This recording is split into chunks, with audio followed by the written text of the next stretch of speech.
this time is the last Psychic Awakening, the Pariah. Okay, so yeah, I know that a lot have been leaked, but just for completeness, I want to share with you the last Psychic Awakening released by Games Workshop, just the last book before we have the 9th edition coming this Saturday. So here we have Pariah. It's mainly Necrons against Sisters of Battle, but there is almost no Necrons and almost no Sisters, so there's other things here. So I guess, I don't know if this was a change of plans, if this was what they were expecting, but it's a book that is quite different from the other Psychic Awakening in some aspects. So it's not a very thick one, it's quite, we're talking here what is, okay, it's not page 80 pages more or less, okay? So here we see, I like a lot the illustrations, so all the book have the quality that we expect from any book from Games Workshop, if you're used to that. So if you see the content, so we can see that the first part is, I think there is a lot of glare here, sorry for that. So the first part is going to be background, then we have missions, okay, then we have the Index Inquisition, we have Heroes and Villains, and finally we have the Theatres of War. So you can see that it's different of what we normally see on other books from Psychic Awakening. So yeah, here we talk about the Damien Fush, the Khalil's quest, okay. We see here what the background, okay, it's about we still have on the campaign, and then we have the Necron's Awakening and so on. Okay, so I have not read, I just received the book today, so I'm just sharing with you. I didn't have time to go into the into all this background. I was more interested for the Sister of Battle because I like the miniature and I wanted to know a little bit more about the background and how it looks like on the battlefield. So the first part is this, is the Battles Beyond the Veil. Okay, so we have the Index Inquisition, but before the Index Inquisition we are going to have the Theatres of War. Okay, so we have here the 1, 2 and 3 battles, okay, 3 different missions. Then we go to the Index Inquisition.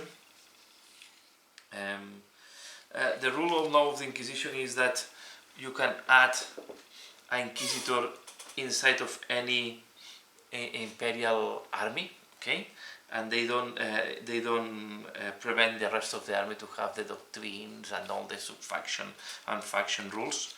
So this is one of the things. Or you can make a quarry, okay. So there is 2 options here. So you make a detachment of the Inquisitor. Okay, so you can include one agent.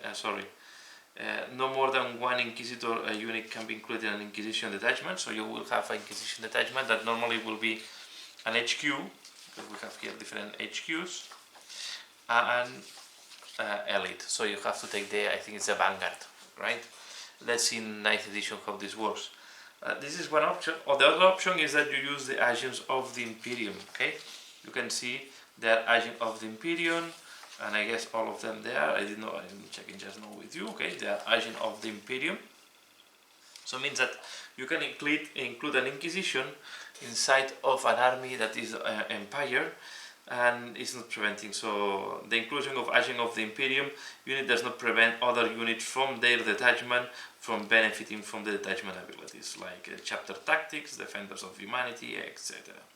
Okay, and it does not prevent other units from your army from benefiting from abilities that require every model in your army to have that ability. Okay, so you can put an Inquisitor inside of a Imperial Fist army and you don't lose anything. Okay, so this is a way to include them. I see here there is a transport ticket. I don't think we can have transport here. Okay, they have a new, they have the telekinesia discipline, they have relics, and they have stratagems. So, part of the rules, right? I think there is 2 ways.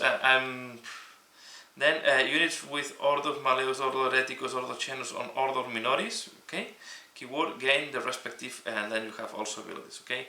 If you have Order Maleus when resolving an attack made by a model on this unit against a Chaos or Demon unit, you can reroll hits, and then if it's a or the Reticus, you roll a hit against Psychers or Chaos. If you are a Xenos, is against Chaos, Imperium or Unaligned. Okay. When resolving attack made by a model against that is not Chaos, not Imperium, and not Unaligned. Okay, and the other minorities against characters, so are mainly assassins. Okay. So this is the way to go. Infantry units with disability can embark, and you can take transports that are not are from other factions. So, for example, you can put an Inquisition inside of a Chimera that is only for Imperial Guard. It's not a problem. Okay. So we have here the Lord Inquisitor Kyria Dvaxus. Okay. And if you follow my channel, I will. I'm planning to paint her. I'm not sure if I will do tutorial or not, but it's a miniature that I like it since the moment I saw, and I think maybe I will start also collecting the other Inquisitors. It's one of the factions that I like the most. I know that it's not the most competitive, but as a background I love it. So he's a Psyker with 1 power, but he has a special smite, so he can direct the smite to the unit that she wants, that is in line of sight and everything teenagers. He has a special catapult shuriken that have 2 damage, and the rest is like a catapult, and it's wearing a power fist. Okay, and let's have paralysis grenade, so it's forcing the enemies to fight last, I think. Okay, and unquestionable wisdom, fellow Imperium units. I can use his how it's called this. I forgot the name. They can use his in leadership when other units can use their leadership. And then have the ability of Quarry. Okay, Quarry is this thing. So he's Quarry Ordo Xenos, and is Authority of the Inquisition. So Authority of the Inquisition also have some rules here. Okay, it can go in any transport. Okay, and have all these abilities. If your army is Battle Forge, the following rules applies. No more than 1 Inquisition unit can be including an Inquisition detachment and can be part of any army without impacting. Okay, all the Inquisitors have Authority of the Inquisition and Quarry. Okay, I don't know if the Inquisitor Karamazov can go inside of any vehicle. Okay, because he's big. He goes in the Throne of Judgment. Okay, I don't know how this is called. We have the Inquisitor Wayfax here, the Cortes, and then we have the Eisenhorn, and then we have the generic Inquisitors. Okay, then we have the Order Malleus, the Interminator armor, and then we have the generic Inquisitor. Okay, that can be order, any order that you want, and they are Quarry and Authority of the Inquisition. If this model is a Psyker, so you can choose if it's a Psyker or not. So it's quite, and then there are only 3 types of units. This is the thing I'm missing. Before earlier times we used to have more types of units. So we have the Yokaero, what is just a fighting thing. Okay, Yokaero is a single model, so and it's only a single model. And he is a character, so it's interesting. Then we have the Acolytes. Okay, and the Acolytes can be from 1 to 6. You can have 5 additional Acolytes. The Acolytes can be equipped with any weapon that you want it, in principle, so can go with combi weapons, can go with plasma fusion, or the Melta, or can go with close combat and pistol. If this unit contains 1 Acolyte at the start of the battle, it gains, if you only put 1 Acolyte, then it is a character, so depends. And then we have the Demon Host, that is also a character. So you can have an army that is only characters. And here we have all the different equipment, and these are the weapons that you can put on the Acolytes. So they can have, I don't think they can have for weapons, they can have melee weapons. Okay, so the melee weapons, they can have a power fist, a power maul, a power sword, or a thunder hammer. So it's not limited, so you can have Acolytes with thunder hammer if you want. I will not recommend that because they are 1 wound with a save of 5+, not invulnerable, so they are quite easy to kill, so I will not invest too many points. They have 2 attacks, but at the end they are just like a Imperial Guard, okay, with 2 attacks. And leadership 7, so it's like a veteran sergeant of the Imperial Guard, to say it that way. This is what you have to think it is an Acolyte. Okay, so it's an Imperial Sergeant or a veteran from the Imperial Guard. Okay, and they can be equipped as you want. As you want between these limitations, right? But you can put them ball pistol, Inferno pistol, not Inferno pistol is only Inquisition, so you can put ball pistol, needle pistol, or plasma pistol, and then in ranged weapons you have the ball gun, all the combis possibles, except the condemned ball gun that cannot be taken by only Inquisitor, and the Incinerator is only Inquisitor, but it can have flamer, hotshot, las gun. Okay, and you can put melta gun, plasma gun, or a stone bolter. So with stone bolters can be interesting because they can give some shooting and it can be interesting. You need 6 with the stone bolter, for example. Okay, the Inquisitors, the new Inquisitor is costing 80 points, so she's one of the cheapest Inquisitors together with Eisenhorn. Cortez is 90 points, but this will change, right? This will change now with when the 9th edition is coming. Here we have the Warlord traits. We have 3 generic Warlord traits and then 1 Warlord trait dedicated to each Ordo. We don't have a Warlord trait for the Ordo Minoris.